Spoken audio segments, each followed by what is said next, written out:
Hello and welcome to another episode of Codo Cinema, the podcast show where I talk about movies. I'm your host, Mark Codo, aka Codoman. Well, anyway, to anyone who is listening, I hope everyone's having a good day, whether it's during the day, during the afternoon, or during the nighttime. I hope everyone's day is going pretty well. I mean, summer's going pretty good too. I mean, it's been a busy summer on my part. I mean, I've been busy. I've been pretty busy, mostly with summer school and center stage, including NCTV as well, which is all going good. But I thought it'd be nice to sit down and talk about a movie. Now, before I talk about the movie, and yes, to anybody who is listening, will definitely know what movie I am talking about. I just want to let everybody know that Codo Cinema is on YouTube, Podbean, and Spotify. And if you are listening this through YouTube, don't forget to hit the like and subscribe button for more content. And don't forget to follow the Codo Cinema podcast on Spotify and Podbean. Just to throw that out there for anyone who is listening. Okay, let's get to the movie, folks. Now, obviously enough, if you saw the movie that I'm going to review, you have guessed that right. I'm going to talk about the original 1978 Superman movie. And the reason why I want to talk about this movie because of the new Superman movie that is hitting theaters. And the new Superman is basically the one with David Cornsweet, directed by James Gunn. And what better way to get ready for the new Superman movie by talking about the 1978 original movie starring Christopher Reeve in the title character. Now, Superman the movie, or just simply Superman, is the first of 4 installments in the Superman film series starring Christopher Reeve. The original Superman movie, was directed by Richard Donner, who you may know him for directing movies such as The Omen, The Goonies, Lethal Weapon, and Scrooged.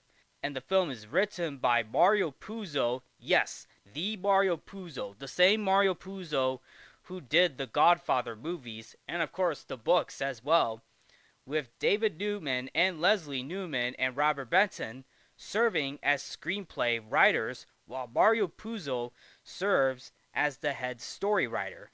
The film features an ensemble cast, as I mentioned, Christopher Reeve, which also includes Marlon Brando, who played Vito Corleone in the Godfather movies, Gene Hackman, Jeff East, Margot Kidder, Glenn Ford, Phyllis Thaxter, Jackie Cooper, Trevor Howard, Mark McClure, Terrence Stamp, Valerie Perrine, Ned Beatty, Jack O'Halloran, Maria Schell, and Sarah Douglas.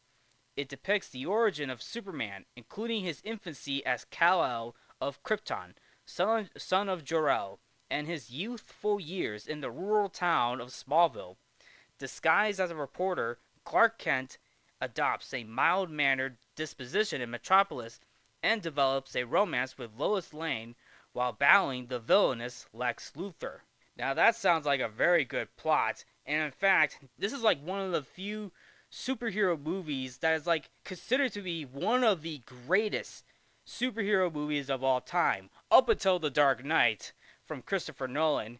But around that time, when that movie came out in 1978, it was a big deal because it literally opened the door for the future of superhero movies. In fact, the film made $300.5 million at the worldwide box office on a budget of $55 million. And you may think that $55 million is cheap. Well, that may seem to be true, but at that time, it was the most expensive film made up to that point with the budget of $55 million. Like I said, it may sound cheap, but at the time was one of the most expensive films made up to that point. Superman premiered at the Kennedy Center in Washington, D.C. on December 10th of 1978 and was released in the United Kingdom on December 14th and in the United States on December 15th. So right around Christmas time, I should say. And of course, with the film hitting theaters, or should I say flying into theaters, the film was a critical and financial success with a worldwide box office earnings of $300 million, made it the second highest grossing release of the year, and it received praise for Christopher Reeve's performance and of course the musical score by John Williams, and it was nominated for the Academy Award for Best Film Editing, Best Original Score, and Best Sound at the 51st Academy Awards. and it received a Special Achievement Academy Award for the visual effects. Groundbreaking in its use of special effects and science fiction fantasy storytelling, the film's legacy presaged the mainstream popularity of Hollywood's superhero film franchises. And in 2017, Superman was selected for preservation by the Library of Congress's National Film Registry. Like I said, that's a big deal right there because this movie opened the door for future superhero movies, including the Superman movies that followed. And yes, as I mentioned before, the 1978 Superman movie is the first of 4 installments in the Superman film series starring Christopher Reeve, which includes Superman 2, which came out in 1980, and of course Superman 3, which came out in 1983, and of course Superman 4, The Quest for Peace, which came out in 1987, plus Supergirl as well.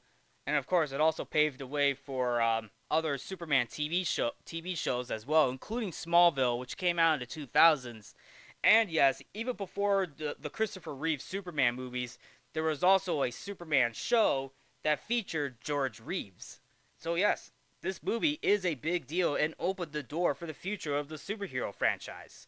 So anyway, before I dive into this movie, I do want to give a brief background. I do want to give a brief background, and of course a bit of production history as well. So I didn't grow up watching this movie. I mean, I've heard of Superman, but not as much as the original movie. Like I've heard of the original movie, but I never got around to watch it up until this point. But I was more into the Henry Cavill Superman. Yes, you heard that right. I was more into the Henry Cavill Superman, which is basically, Man of Steel, and then of course I've seen bits and pieces of the Batman vs Superman: Dawn of Justice movie, which came out in 2016, plus the infamous Justice League movie by Joss Whedon, plus the Zack Snyder director's cut of Justice League as well. In fact, me and my buddy Christian Taylor, aka DJ Apollo of the Tales of Music and Film podcast, we both actually covered the Justice League movie on my podcast during my time at Eastern Illinois University, and we also talked about the director's cut of Zack Snyder's Justice League as well.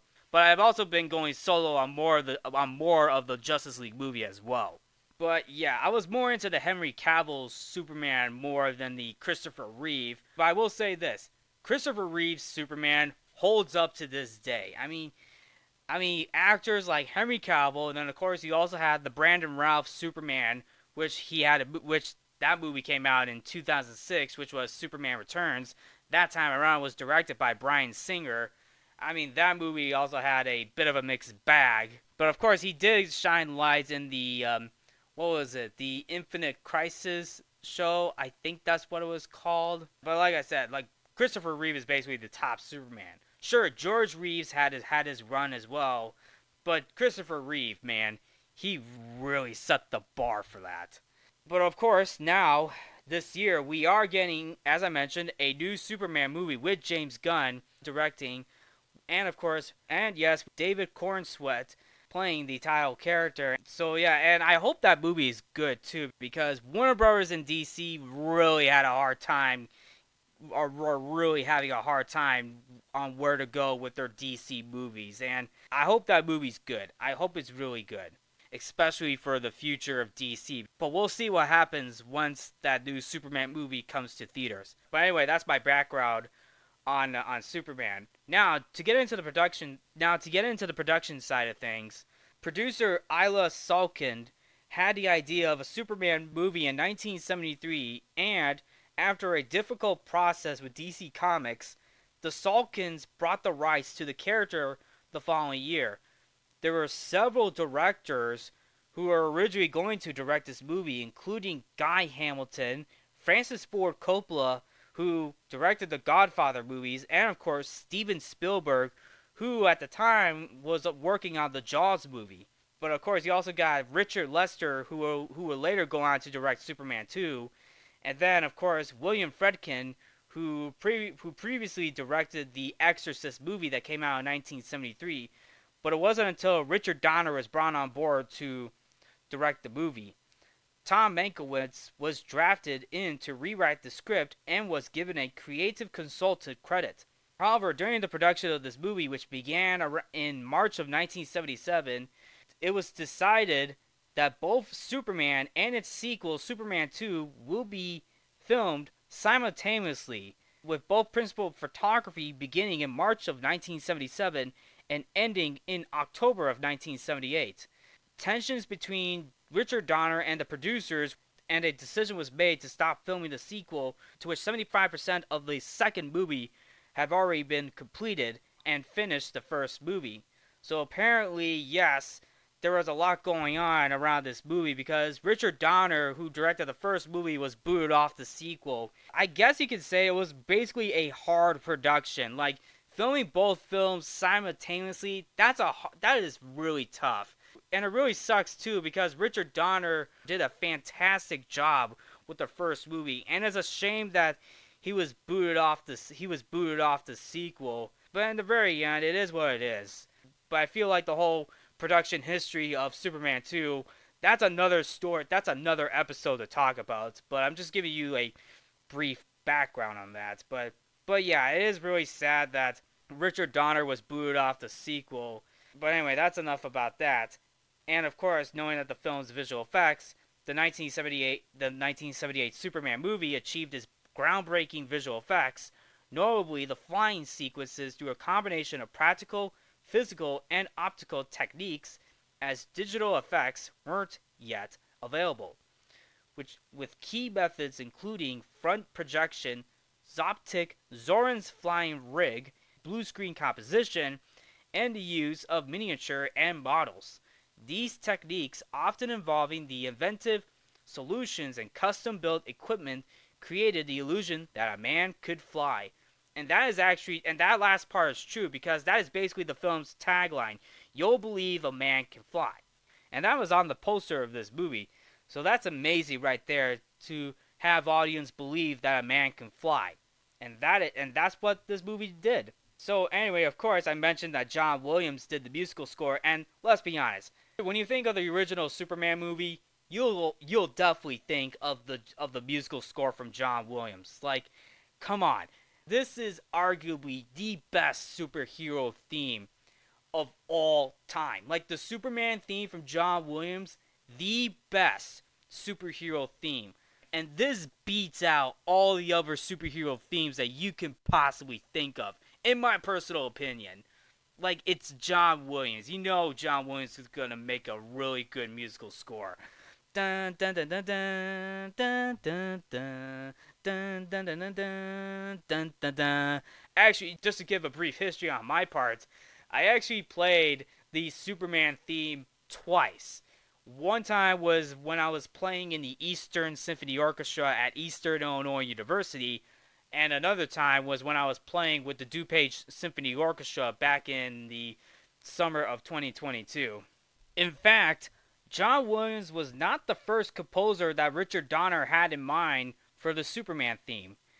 Apparently, Jerry Goldsmith, who scored Donner's The Omen, and also Jerry Goldsmith won an Oscar for The Omen, he was originally going to compose the Superman theme, with portions of his work from Planet of the Apes being used in the Superman teaser trailer. However, Jerry Goldsmith dropped out over scheduling conflicts, and John Williams was hired.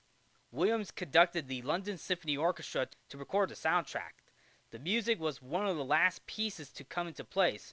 Williams' theme from Superman, which is the main title, was released as a single, reaching number 81 on the US Billboard Hot 100 and number 69 on the Cashbox chart. Williams liked that the film did not take itself too seriously, and that it had a theatrical camp feel to it.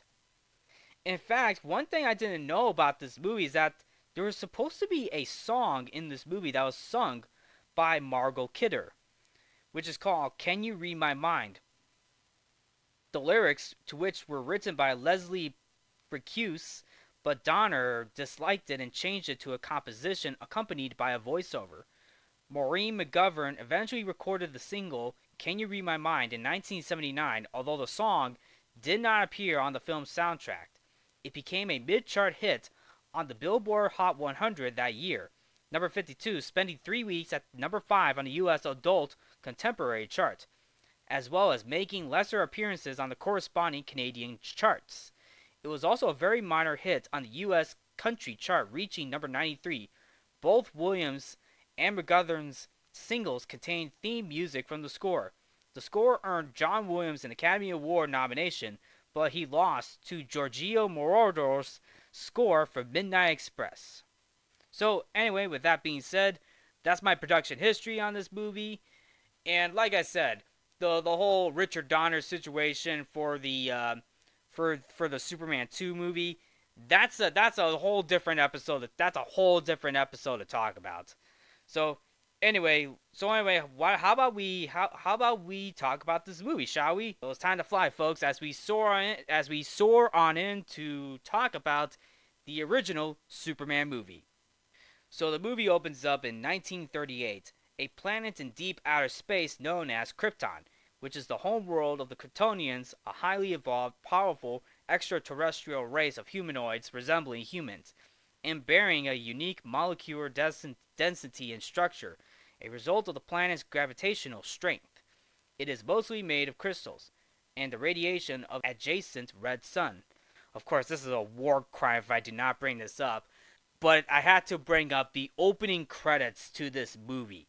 Like, yes, I can't talk about this movie without mentioning the opening credits. Like, the opening credits for this movie, it is basically, in my opinion, a masterpiece. Like, I can't imagine how many people went to see this movie in 1978 and got to experience the opening sequence with the credits flying in. Like, it's set in like, it opens up in a movie theater, but it literally takes the audience to space, and you hear the theme from John Williams' music playing in the background while the credits were rolling. Like, you see the names of the cast members. Like the first names you see are Marlon Brando and Gene Hackman, because around that time, because Marlon Brando and Gene Hackman were really big in Hollywood long before Christopher Reeve came in. And in fact, Christopher Reeve's name was like the third name that came by after the movie's title. Even the Superman logo came in after the name of the first two actors. Like, oh my goodness, it is amazing to see the logo getting people hyped up on who they're going to see. Superman, right? And while everything else is going on, you got more cast members coming in. And then, of course, the people involved in making this movie, like John Williams for the music. You also got Stuart Baird doing the editing for this movie. Plus, Mario Puzo's name also pops up on the screen. Like, let's be honest, Mario Puzo is going to be remembered for doing The Godfather. But for Superman, my goodness, that is a whole nother level into his filmography right there. And of course, got to give credit to Richard Donner, who directed the first movie.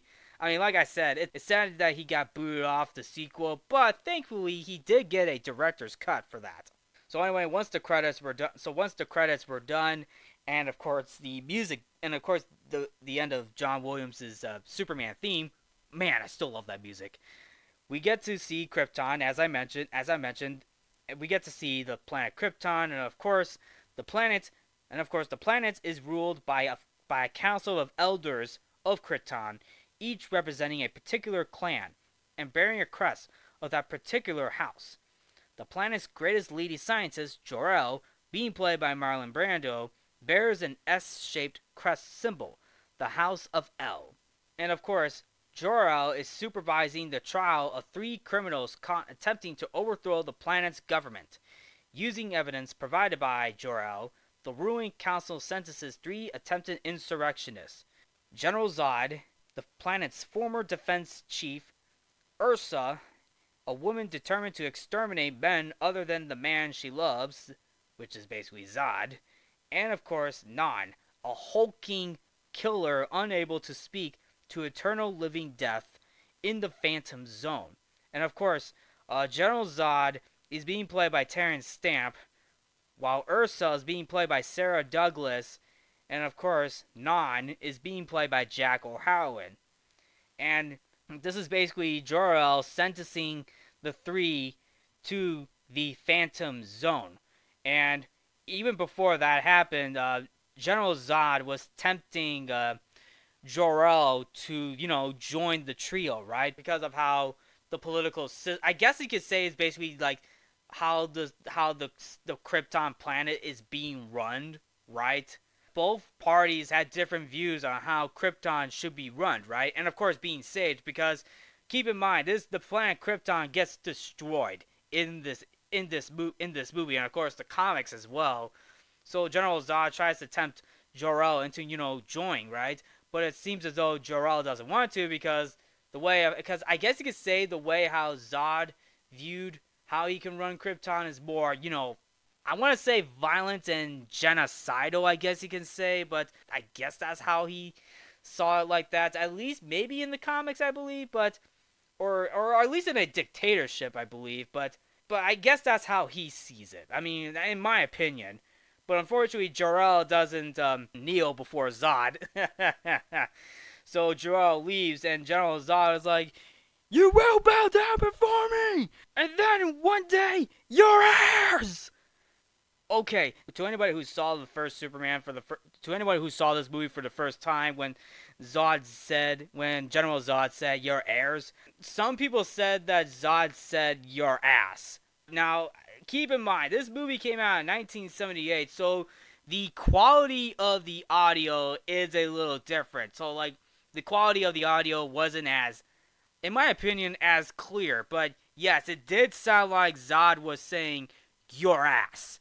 But what he's saying is your heirs. Like, he's talking about, the people of Krypton, right?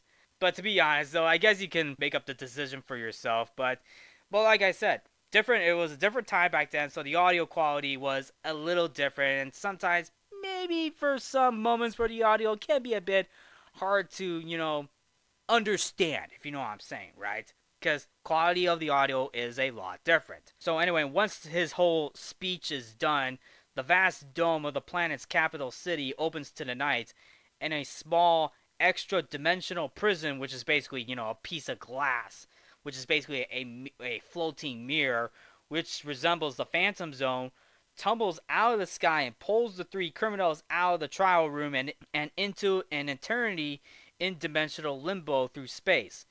While a frightened Ursa begs for forgiveness, General Zod defiantly swears that he will have his vengeance on the House of El, no matter how long it takes. And that's basically the opening of the movie. Like, this movie technically sets up the sequel, because in the sequel, General Zod and Ursa and Non are basically the main villains in that sequel. So this movie sets up the film's sequel. So anyway, after the Krypton court, Jor-El is unable to convince the arrogant council of his belief that Krypton will soon explode, as his latest studies have found, due to its closeness to the sun, causing it to overheat and quake. Jor-El's more pressing concern lies in the orbital shift of Krypton.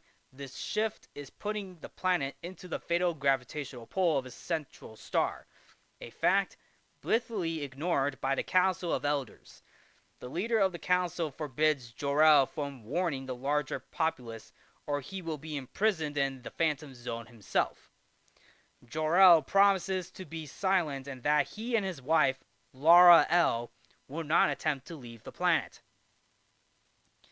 So anyway, to save his only infant son, Kal-El, Jor-El launches a spacecraft made of Kryptonian minerals, containing the child towards the planet called Earth, a distant planet with a suitable atmosphere, and where Kal-El's dense molecular structure will give him advanced, non-human superpowers. Jor-El and Laura bid their child goodbye before Jor-El installs a green crystal into the ship, a device containing the very essence of himself and Laura, as well as the knowledge of the entire universe. He then completes the assembly of the starship, and the starship is programmed to take the child through a galactic warp to a planet populated by primitive humans whose technological development is millennia behind Krypton, a planet that orbits a yellow sun.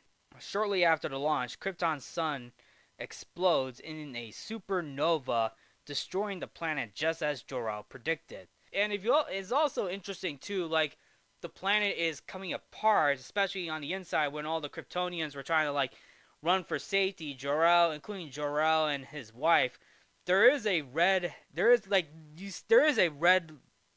light going on in the background, symbolizing the hellish destruction that is going in on the planet Krypton. And I do like that little detail on that red light. Like it gives off that hellish feel to know it gives off that hellish feel for destruction from the sun that is basically exploding into a supernova, right? But also at the same time, it is sad that the planet blew up, and now Kal-El, and I guess you could say General Zod, Non, and Ursa are basically the only Kryptonians left in that very world. So anyway, just to move forward, the tiny starship passes the Phantom Zone before accelerating on its journey to planet Earth, with the voice of Jor-El providing the infant who is aging as the ship proceeds with knowledge. The ship finally reaches Earth in the year 1951 AD and plunges like a meteor into a vast wheat field near Smallville, Kansas. Its landing caused a farmyard pickup truck driver named Jonathan Kent and his wife, Martha, to swerve off the road. Now, of course, Jonathan Kent is being played by Glenn Ford, while Martha is being played by Phyllis Thaxter. And of course, the couple approach the downed spacecraft and find the young Kal-El crawling out of the crater unharmed. While John changed the tire on the truck, Martha tells her husband they should adopt the child to raise as their own. As he works under the truck, the jack slips and the truck falls, stopping short of crushing John. The two are astonished to see that the boy has saved John's life, effortlessly holding up the truck's rear and smiling. About 15 years pass, and Clark Joseph Kent, renamed for Martha's maiden name, now lives at the Kent farm and is a student at Smallville High School. He is a water boy on the school's football team and friends with cheerleader Lana Lang, being played by Diane Sherry, but is frequently bullied by Lana's jock boyfriend Brad Wilson. Clark knows of the vast power he possesses, but is forbidden by his father from showing it. Although alone on a football field, he kicks a ball into orbit that runs home by outrunning a speeding passenger train, even to delightfully jumping across his nose. He is seen by a young girl who tries to tell her parents, but unfortunately they didn't even, I guess you could say they didn't even believe that story, huh? They didn't believe that story, huh? But anyway, just to move forward, Jonathan, however, reassures Clark that he is on Earth for a reason, and that he should not let others bother him. Clark thus feels better, but as he starts to play with the family dog, Jonathan suddenly stops, having lost feeling in his left arm. He then falls to the ground, victim of a fatal heart attack. At Jonathan's burial, Clark mourns his father, saying that he should have used his powers to save his father. At age 18, soon after the death of Jonathan, Clark hears a psychic call coming from the family barn. Clark enters the barn and finds the remains of the spacecraft that brought him to Earth, and with it the now activated green crystal of Jor-El. It compels him to travel to the Arctic North Pole, where Clark throws the green crystal into the Arctic ice and it expands, and the crystal forms the Fortress of Solitude, a palace-like base resembling the architecture of Krypton. Inside, Clark finds a matrix table of crystals. Placing one into an aperture, he activates a dimensional communicator that reveals the preserved consciousness of Jor-El, his true father. Through both spiritual vision contact and recorded messages, Jor-El provides the youth with his true identity of Kal-El, and takes his son on a journey through time and space to complete his mature level, educating him on the universe and on his purpose in life, as well as training him to use his powers to become a warrior. When the journey ends, Kal-El has aged 12 years to the age of 30, although in the time twisting of interdimensional travel, the Earth has aged 22 years later to the year 1978 AD. And after 12 years with his powers fully developed, Clark leaves the fortress with a colorful blue and red skin-tight warrior costume and becomes disguised as a mild-mannered reporter at the Daily Planet news company in the capital city of Metropolis, USA. He meets and develops a romantic attraction to his co-worker, ace reporter Lois Lane, being played by Margot Kidder. She sees him as awkward and unsophisticated. And of course, the two of them work at the Daily Planet, led by Perry White, being played by Jackie Cooper, and who's basically a hot-tempered boss at the Daily Planet. And of course, we got Jimmy Olsen, who is a young photographer, being played by Mark McClure, introduces himself to Clark, and Clark's like, "Oh, hi, Jimmy, nice to meet you." How the introduction between Clark, Lois, and Jimmy is going on. Perry's trying to open up a green glass bottle of his, I guess you could say, it's kind of an alcoholic drink, but unfortunately, but unfortunately, it exploded right onto Clark, and Perry keeps on talking and talking about different stories. Wow, him and J. Jonah Jameson should sit down and have a conversation. I mean, that would be crazy. While that's going on, Perry was like Jimmy, what the hell are you doing? I didn't pay you about $40 or $45 a week to stand there. I need you to get out there and write the stories, and don't forget to get me coffee too. And Jimmy was like, "Oh, sure, thanks, sir." I don't know. I mean, it's back in the day, I guess, if you could say, because I guess you could say that's how you get your. I guess you could say that's how you get your workers on your feet, I guess. So anyway, Lois is initially puzzled by Clark's shyness and Miles' social clumsiness, and is particularly struck when the two of them are held up in a back alley by a gunman. Clark faints when the thug opens fire on Lois, and the fainting is covered so Clark can catch the bullet in his bare hand, prompting the gunman to run. Basically knowing the fact that Clark Kent is bulletproof. Yes, Superman is bulletproof. And in defending himself to Lois rattles off a listing of all the items in her purse. And it's also kind of funny too is that Clark Clark made a educational guess that there's stuff in Lois's purse. Like he literally names off some of the stuff inside her purse, and Lois was like, how the hell did you know that?" And Clark is like, "A wild guess, an educational guess, something like that." So anyway, later on, we get introduced to the main villain of this movie, named Lex Luthor, and of course, he's also got a man named Otis, who is being played by Ned Beatty, and is tailed by Harry and Armis, two undercover cops. Otis is the bumbling sidekick of a criminal genius mastermind, Dr. Alexander Joseph Lex Luthor, and he is on his way to Luthor's secret hideout underground. And yes, Luthor is being played by Gene Hackman, and so the cops tail him to Metropolis Grand Central Station, where Harry sends Armis to get backup while he tails Otis onto subway track 22, leading out of the station. Otis eventually finds an indentation in the underground tunnel and waits for a train to arrive. A doorway opens under the cover of the passing train, and after it is gone, and Harry goes to the doorway to try and figure out how to open it. Monitoring the scene from hidden security cameras is Luthor himself, who activates the doorway and violently pushes Harry into the path of the next train. So anyway, Luthor tells his Ball, Eve Tessmacher, that his father, Lionel Luthor, a cruel man who disowned Lex as a child, once told him that even if governments and economies collapse, people will still need land and will do anything to get it. A mantra that has guided his criminal career ever since. When Otis arrives in their underground lair, he is reminded of his clumsiness and allowing himself to be followed again. Thus, he is given the non-glamorous and dangerous task of feeding the babies, a group of unidentified unseen creatures in a vast pit used to dispatch intruders. Luthor's concern lies in a story in the Daily Planet that the two nuclear cruise-type missiles with hypersonic speed are to be tested using multi-megaton warheads soon. Luther intends to use the missile test to fulfill the greatest real estate swindle in history.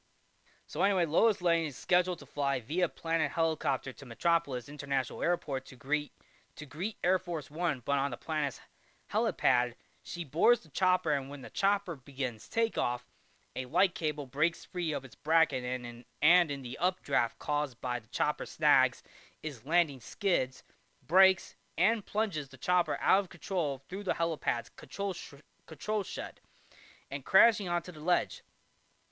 As police hustle panicking bystanders on the streets below to safety, Lois tries to crawl out of the chopper, but the ledge begins to crack and the chopper sags violently toward the street, and Lois falls through, hanging on by a seatbelt in the air.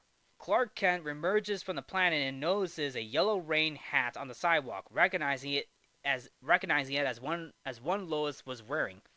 He sees the stricken chopper, and while those around him run for safety, Clark keeps his head and finds a suitable hiding place to change his clothes into his Kal-El suit, or should I say, Superman suit. Running to another building down the street reveals his, Superman logo, the S logo, and then rolls around a revolving door at super speed to become effectively invisible and changes into Superman, to the awe and confusion of a nearby pimp.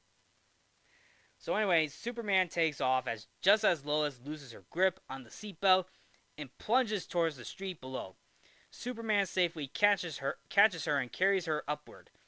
The chopper now breaks off the ledge and falls, but Superman safely snags it out of the air with one hand and carries it back to the planet's helipad, to the astonishment of the crowd below.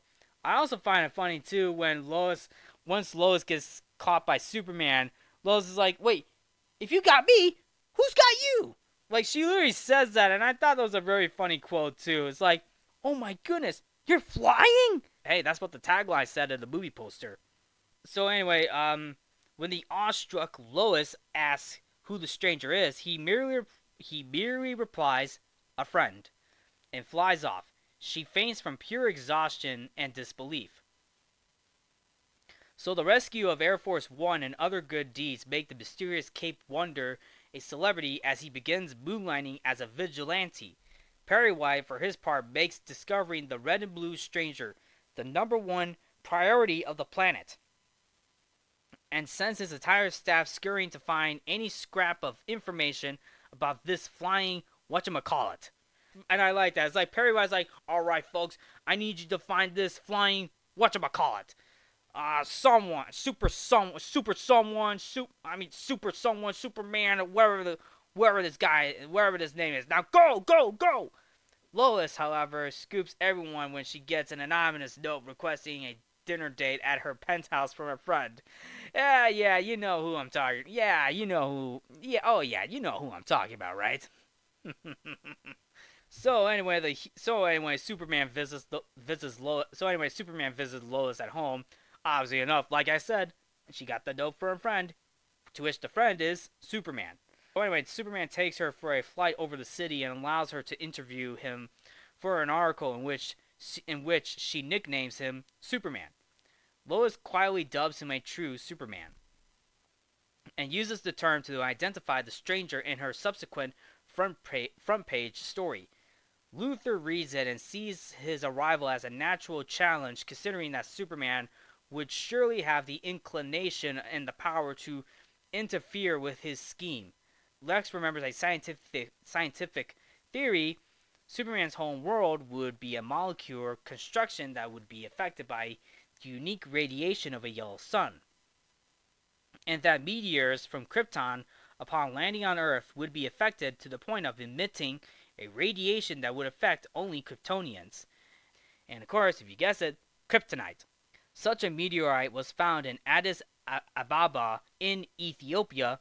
Miss Tessbacher is skeptical, as even with the rock, Superman could see them coming from miles away, but the interview hints at another weakness. Superman has difficulty seeing through lead. With their plan in place, they plan a trip to Ethiopia. So the next morning, Superman returns to the Fortress of Solitude and consults the spirit of Jor-El to convey the emotions he felt upon making his full power known. Jor-El urges him to be circumspect in his power and praises him for what he has learned so far. Lex puts his plan into motion, halting the transport of one of the nuclear missiles by staging a car crash involving Eve. Otis sneaks up to the missile and hacks into it, changing his flight coordinates. However, he faults them, earning a beating and a black eye from Lex. Blocking the path of the second rocket with a semi-truck, Lex has Eve work the coordinates for that missile, and the subterfuge is successful. The planet learns that an unknown stranger is buying up hundreds of acres of seemingly worthless desert in the southwest, suspecting land fraud. Perry sends Lois and Jimmy to investigate, as Perry shares a story about a worthless meteorite being stolen from an Ethiopian museum. Clark is struck by a piercing signal, a high-pitched hum, followed by the sound of every dog in Metropolis barking at once. It is Lex Luthor on a radio frequency only Superman and the dogs can hear. Luthor warns Superman that a poison gas pellet containing propane lithium compound is to be released into the air and kill the city's population unless Superman confronts him alone. Feigning a migraine, Clark sneaks away from his co-workers and jumps out of a window. Nobody notices, leaving the chief confused, where he changes into Superman mid-flight and traces Luthor's signal to the street. He spins himself around and manages to drill through the ground and storms into Luthor's hideout throughout the sewers, where he is attacked by the hideout's automated defense system. A wall of machine guns, then a wall of fire, finally a wall of liquid nitrogen that freezes the area. Due to him being virtually invulnerable, none has any effect on Superman other than halting him for mere moments, and he emerges unharmed. Once inside the hideout, Superman demands knowledge of Luthor's gas pellet. Luthor lets the truth be known that it is a hoax. It was the only way to gain an audience with him. Luthor reveals his true plans for the stolen missiles. The first will destroy the San Andreas Fault, which will collapse the western coastline of the U.S., namely California and its major cities, into the ocean, and thus making the seemingly worthless desert of the West into a multi-billion-dollar windfalls, which he plans to build his own cities over. The second missile is designed to be a cover. Luthor boasts that nobody, not even Superman, can bring down both of them. Lex boasts that he can stop them both with a detonator he has hidden. Superman notices a box made of lead, which he assumes hides Luthor's detonator, but when he opens it, he is struck by a massive weakness, for the box contains the Ethiopian meteorite radioactive green kryptonite fitted to a chain necklace that Luthor drapes around him. And even Luthor warns Superman not to open it. He was like, no, Superman, do not open it. I wouldn't do that if I were you. But Superman opens it, and Luthor's like, I told you. You know this stuff, right? It's kryptonite. Beginning to feel weak and already losing his powers, Lex drops him into his lair's swimming pool and leaves. Well, apparently Lex didn't even beat the crap out of Superman, and so he just puts the kryptonite on Superman's neck, and he just, pushes him into the pool. Like that, just like that. He didn't really beat the crap out of him. I mean, I guess you could say he did, but he just literally put a chain of kryptonite on him and just, gets him weak, pushes him to the pool. So anyway, as Superman weakens, Luthor taunts him by revealing that the first missile is headed to Hackensack, New Jersey, in the opposite direction, knowing that Superman cannot stop both impacts. Miss Tessmacher is horrified because her mother lives in Hackensack, but Luthor does not care and leaves Superman to a slow death. Tessmacher rescues Superman on the condition that he will deal with the New Jersey missile first. Before removing the kryptonite, she kisses him. When he asks why, she says simply that she did not think he would let her before she saved him. Superman flies off to deal with the Hackensack missile and redirects it into space, but runs out of time to stop the second impact, causing a massive earthquake, which he battles to correct. He stops a flood, threatening a small valley down village after the Hoover Dam burst. He uses his body to repair a railroad track that he has broken with a train on the way, and he flies down into the collapsing fault itself and is able to stabilize its subterraneously stopping the quake. And of course, he also catches a school bus that is about to fall off the Golden Gate Bridge. And of course, Jimmy Olsen is also there too. He also rescues Jimmy Olsen, and of course, a fissure opens up and swallows Lois's car in an aftershock. It quickly fills with dirt and debris, and the fissure begins to close again, crushing her vehicle, suffocating her to death. Superman finds her, but he is too late. Distraught and heartbroken at being unable to save Lois, Superman lets out a scream of pain and flies miles above the Earth, where he's confronted by an image of Jor-El, warning him not to interfere with human history, preferring to remember Jonathan Kent's advice that he must be on Earth for a reason. Superman flies in circles around the Earth at super speeds and reverses its rotation, causing time to alternate. The effect reverses Luthor's plan and Lois is saved. Superman later finds Luthor and Otis and delivers them to a penitentiary via the President directly. He flies off above the Earth and into space, smiling with relief,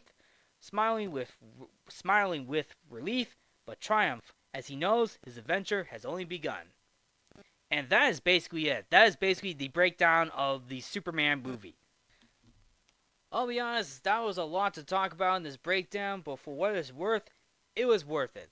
Like, this movie opened the door for the future of superhero movies, including franchises as well. Like, the acting is good, the story is good, the visual effects at the time itself was also good as well. And of course, the musical score by John Williams as well. Like, that is like I said, when you think of the Superman, you obviously think of the theme itself, the Superman theme from John Williams. I mean, the music itself, right? Dun dun dun dun dun dun dun dun dun dun. but anyway, I really like this movie. I really enjoyed this movie. I mean, this movie, the first movie, classic. It is a classic, and Richard Donner did a fantastic job. And of course, with the film's success, you had the sequel that came out in 1980, and then of course Superman 3 in 1983, and Superman 4 in 1987, plus a Supergirl movie that also came out as well. And then of course you also have Brandon Routh's Superman and Henry Cavill's Superman as well. And then of course you got Smallville and other projects as well. So anyway, if I were to rank this movie, I give it a 9 out of 10. I really enjoyed the movie for what it is. I enjoyed the story, the music, the acting, everything else in this movie, everything else in this movie.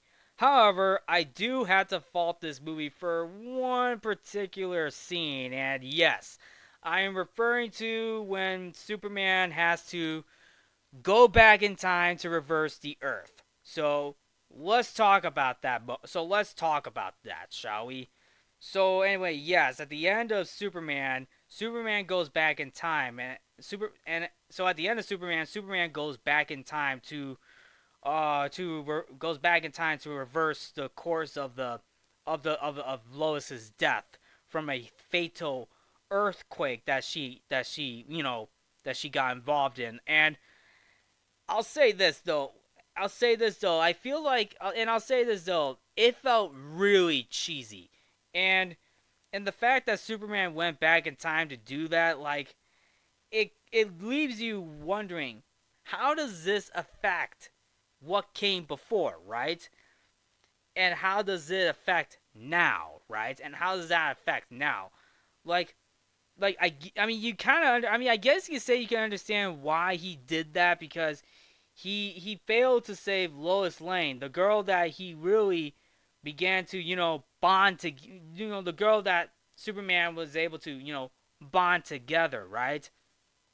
And I guess you could say some people thought that was the moment where it got Superman to, reverse time, right?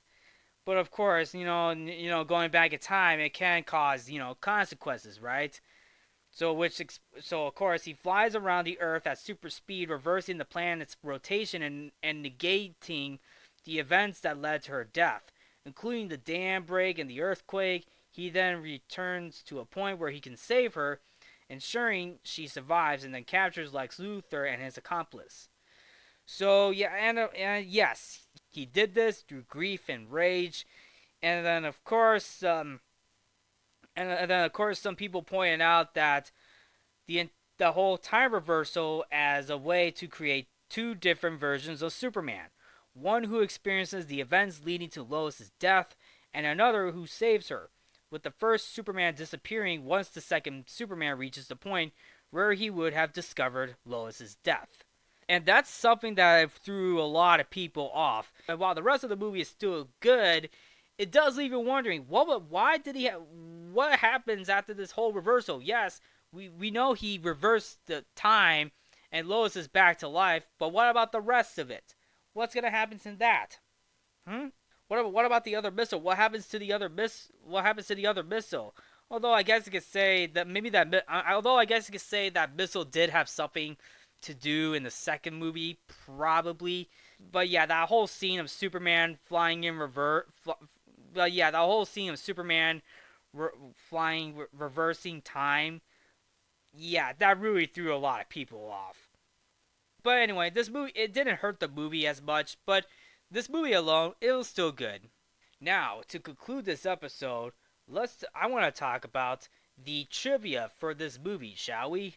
So anyway, going to Christopher Reeve, when Christopher Reeve was casted as Superman, he underwent a bodybuilding training program supervised by David Prowse, the man who played Darth Vader, in the original Star Wars trilogy. And then, of course, on the first day of the set, Marlon Brando suggested to Richard Donner that the cameras roll during rehearsal.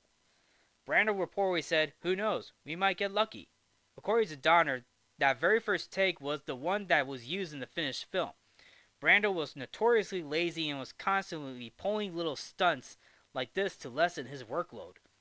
Christopher Reeve even criticized Brando, saying that Brando was like, and I quote, "phoning it in, and it shows." Richard Donner was disgusted that production designer John Barry and cinematographer Jeffrey Unsworth received no recognition from the Academy for their work on this film. He was particularly aggrieved that one of the nominees for Best Art Direction was Californian Suite, which came out in 1978, which merely duplicated an existing hotel, while Barry created an entire fictional city and a fortress in the Arctic. Initially, Gene Hackman refused to shave off his mustache to play Lex Luthor. In early one sheets of the movie, his face is featured with a mustache. Before Richard Donner and Hackman met face to face, Donner proposed to Hackman that he would shave his mustache. Donner would shave his too, and Hackman agreed. It turned out later that Donner did not have a mustache at all. He wore a false mustache that he peeled off at the last moment. Realizing he had been had, Hackman roared with laughter and from then on was on Donner's side throughout the production. And here's another trivia for you. At around 28 minutes into the movie, to achieve the shot of young Clark Kent kicking a football into orbit, an air cannon was placed underground and the football fired from it. That's very cool right there. And then, of course, to move forward, to maintain on-screen continuity, Christopher Reeve dubbed all of Jeff East's dialogue as young Clark Kent. East's voice is never heard during the film, though in the TV cut, since the extra footage was never dubbed to begin with, one can hear East's original voice a few times, occasionally leading to awkward moments where in one scene in certain small moments his voice changes tone because of this. And then, of course, Christopher Reeve worked out so much during the making of this movie that the traveling made shots taken of him at the beginning of the shoot did not match the later shots, and they had to be retaken. And then, of course, going back to Superman 2, much of the footage for what would become Superman 2 was written and shot simultaneously with the original. Before shooting was complete for the sequel, Donner was fired and replaced with Richard Lester, who reshot most of the footage directed by Donner. And then, of course, Superman creators Jerry Siegel and Joe Shuster were both delighted with the results of this movie. To continue with Christopher Reeve proved to be an even greater asset than anticipated after being cast. Reeve flew gliders as a hobby and used his experience as a pilot to make Superman's flying feel more believable. His performance as both Superman and Clark Kent was roundly praised in making the superhero's secret identity seem surprisingly convincing. Also, Reeve provided his voice for the air traffic controller, giving the arriving helicopter pilot the current flying conditions. Also, at the time, Christopher Reeve was an unknown actor at the time, and the credits in nearly every trailer for this movie list Marlon Brando and Gene Hackman before Reeve, who played Superman. And then, of course, Reeve did an excellent screen test that blew away the directors and producers. Once he had the part, he underwent a strict physical training session for months, going from 170 pounds to 212 in the period from pre-production to filming. And then, of course, around 16 minutes into the movie, Marlon Brando refused to memorize most of his lines in advance. In the scene where he puts infant Kal-El into the escape pod, he was actually reading his lines from the diaper of the baby. He told director Richard Donner that the only way to keep his performance fresh and not over-rehearsed was to record the first time he read the lines. And yes, that is absolutely true. Marlon Brando had this tendency of not memorizing his lines. Like, he would only say his lines if someone gave him a cue card, he heard the lines from an earpiece, or just someone waving off the lines, if you know what I'm saying, right? For the portrayal of Clark Kent, Christopher Reeve based the performance on Cary Grant's character in Bringing Up Baby. And around 90 minutes into the movie, during the scene in which Superman and Lois go flying together, and then Superman flies away, there is no cut between Superman flying away and Clark showing up at Lois' door. This was done using a pre-recorded movie of Superman flying away on a screen, with Lois standing in front of it. Then as she walks away from the balcony, she crosses from the screen to the set with her apartment, when she opens the door to reveal the real-time Clark Kent. And here's another thing about Marlon Brando. Marlon Brando sued the Salkins and Warner Brothers for $50 million because he felt cheated out of the film's considerable box office profits.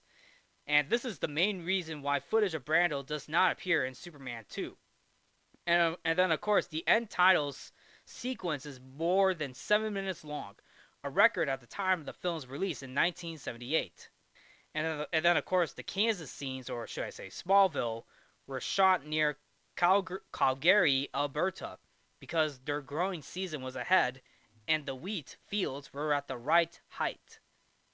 And then, of course, at around an hour and 12 minutes in the scenes where the burglar is scaling the office building and falling off of it, the guy in his office window, whose window he passes, was strapped into the chair and hanging upside down. Most of the building was horizontal, with the footage flipped to make it look as though they were actually on the side of the building. And that's also funny too, because there was a moment where there was this burglar, and that's a funny moment too, because that burglar was climbing up on the side of the building and Superman's there. Superman's like, "Hi there, would it be easy for you to take the elevator?" And the guy was like, "Oh my," and the guy falls off. He's like, "Oh!" Caught him by surprise. But thankfully he survives. And of course, I mentioned Steven Spielberg, who was one of the few directors to direct this movie. He was offered a chance to direct this movie, but the producers balked at his salary. The producers balked at the salary he asked for. They decided to see how Jaws would do, which he had just completed, and it did very well at the box office. And of course, Spielberg went on to do other projects. This year, around that time, he directed Close Encounters of the Third Kind, and the year after, he directed 1941, both which were bested by Superman at the box office. So it looks like Richard Donner won this round, but Spielberg caught up later. They would eventually work together on The Goonies, which came out in 1985. And then, of course, Cary Elves worked as a production assistant whose job it was to bring Marlon Brando out to his trailer every day. Brando, who was paid $1 million a day in overages, had little incentive to leave his trailer, according to Ellis. In an interview given to Ofria Eisenberg on the NPR show Ask Me Another, and refused to call Ellis by his given name, choosing instead to refer to the then teenager as Rocky. Oh, here's something interesting about Superman. The original costume was going to be dark blue, but this became transparent with blue screen for the visual effects. Huh. I wonder what the end result would look like if it was dark blue, blending in with the blue screen. But anyway, the Superman S logo that Marlon Brando wears on his white cloak looks the same as the one used for George Reeves' costume in the TV show Adventures of Superman, which came out in 1952. This was probably an homage, since this film, the idea of S symbol being a Kryptonian family crest of the House of L has been incorporated into Superman's comic books and subsequent adaptations. And then, of course, pre-production of this movie in Rome, with most attention being spent on an unsuccessful experiments to make Superman fly, Isla Salkind later bemoaned the fact that they lost over $2 million on the aborted flying tests. The Italian pre-production had to be abandoned when it was discovered that Marlon Brando could not visit Italy because there was a warrant out for his arrest, accusing him of an obscenity charge, thanks to his involvement in Bernardo Bertolucci's Last Tango in Paris. Which, yes, it did. To which, yes, he was involved with that movie, and of course, it did feature a scene, a sexual assault scene that actually happened, and that's obviously one of the reasons why Marlon Brando could not visit Italy, because of that warrant for his arrest, because of an obscenity charge. So anyway, Marlon Brando's salary made him the highest paid movie star in the world at that time. Arguably, Marlon Brando wanted more money, so I guess that was a thing. Moving forward, this was the second highest grossing film of 1978 behind Grease, which came out in 1978. And also Sir Christopher Lee turned down the role of General Zod because he had just moved to Hollywood as a tax exile and did not want to return to England for filming. He ended up playing a villain in another comic book movie, Captain America 2: Death Too Soon, which came out in 1979. And then, of course, the film's credits sequence cost more than most movies made up to that point. So then, Christopher Reeve attended a Special Olympics fundraiser held at Arnold Schwarzenegger's house for the film's premiere in 1978. Reeve was offered but turned down two roles that went to Arnold Schwarzenegger: The Running Man, which came out in 1987, and Total Recall, which came out in 1990. And also, Paul Newman was offered the choice of playing Superman, Lex Luthor, or Jor-El for the fee of $4 million. Newman was not interested in any of them. Other actors, including Robert Redford, Clint Eastwood, and James Caan, were all offered the movie's title role. All three of them turned down. Redford wanted too much money. Eastwood said he was too busy, and Caan said Mario Puzo wrote a hysterical script with Superman doing loop-de-loops and shit. Marlon called me. Come on, do it. I need some laughs. I said, yeah, but you don't have to wear the cape. No way. No way I'm getting into that silly suit.